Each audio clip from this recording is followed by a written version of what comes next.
Did you know that President Kagame has a YouTube channel? I know! What's up, people? Welcome back to the YouTube channel. It's your favorite leader, Mr. President Paul Kagame. Don't forget to press the thumbs up button on this video and subscribe. I'm kidding.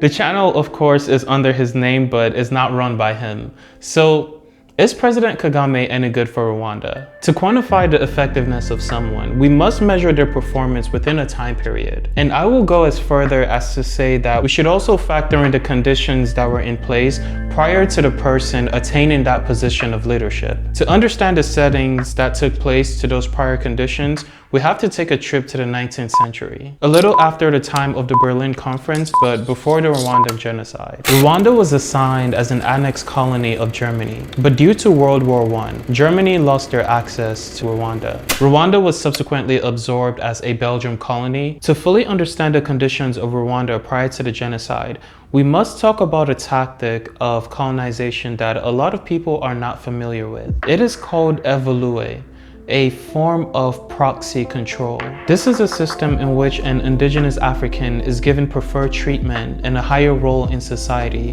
based on their ability to completely dissociate themselves from their native traditions and completely embrace that of their colonizers. This at the time was a difference in status, class, access to elementary education, resources, and preferred treatment by their colonizers. This means that in order to rise along the social hierarchy, you must study the artwork, history, culture, and the way of life of the colonial figures. You must appreciate, dress, and cater to the culture of the colonial figures as though it was superior to your own. You also must be able to properly articulate yourself in the dialect of the colonizing country. Those were the only people under extensive scrutiny, exempted from extensive labor, given access to certain jobs and the freedom to travel within their country. Considering that Rwanda is majorly made up of the Hutu and Tutsi population, Belgium thought it wise to initiate a social hierarchy based on the lines of this ethnic framework,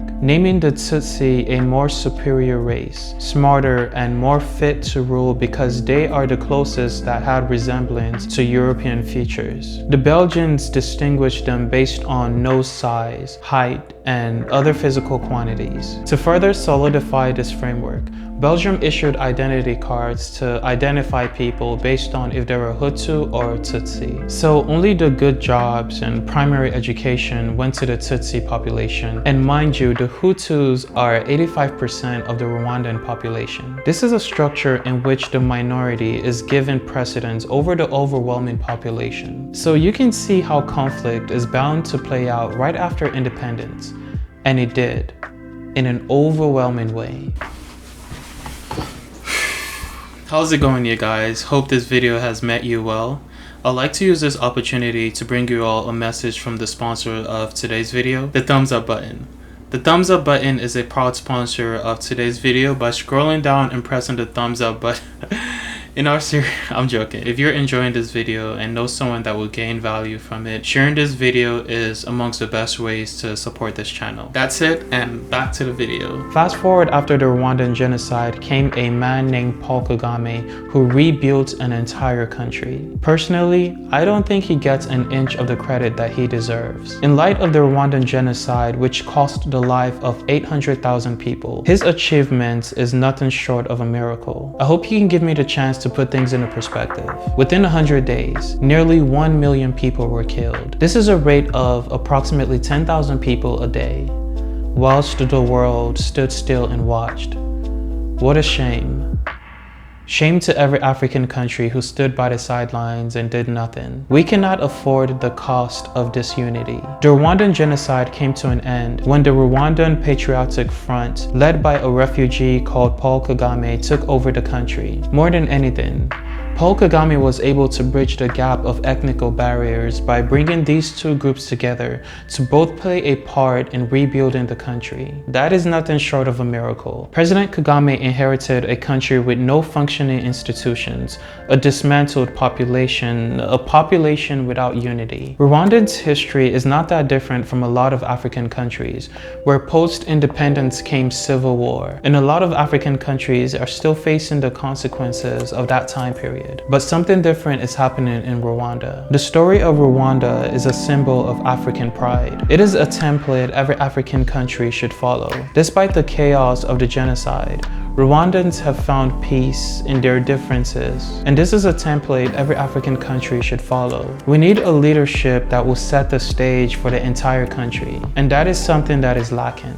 Through all odds, President Kagame was able to unify the country and create an economy rivaled only amongst the ranks of the greatest on the continent. Within a span of a year, 1 million people were lifted out of poverty, literacy, employment, and life expectancy skyrocketed. One of the most commendable qualities of his administration is the treatment of women.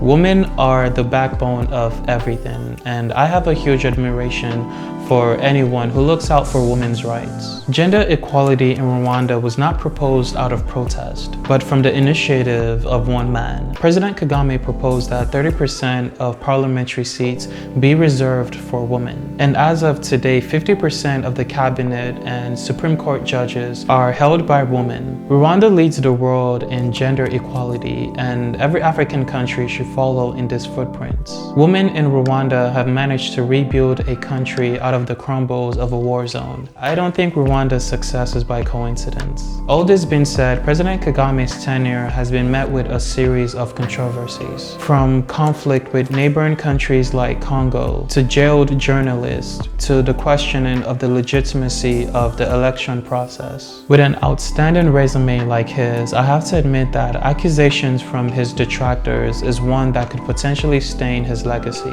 This begs the question, is President Kagame good for Rwanda? Personally, I don't know. That's up to you to decide. But what I can say is that Rwanda has undergone immense sacrifice to be where they are today. Is such sacrifice what is needed to get the rest of the continent to where it needs to be? President Kagame's success did not come easy. Within a similar level of sacrifice, he abstained from developmental loans from the World Bank, in which the country suffered immensely from it during its initial stages of rebuilding. The abstinence of loans from foreign governments is a common notion shared by amongst the greatest minds of the continent, from the likes of Thomas Sankara, Kwame Nkrumah, and so on. This is to ensure economic freedom. I've always said that we should be mindful of leaders who seek out loans for temporary satisfactions. They may not always hold the best for the country at heart, because the absence of economic freedom sets the initial foundations for Africa's recolonization. Click this video to find out how that will play out.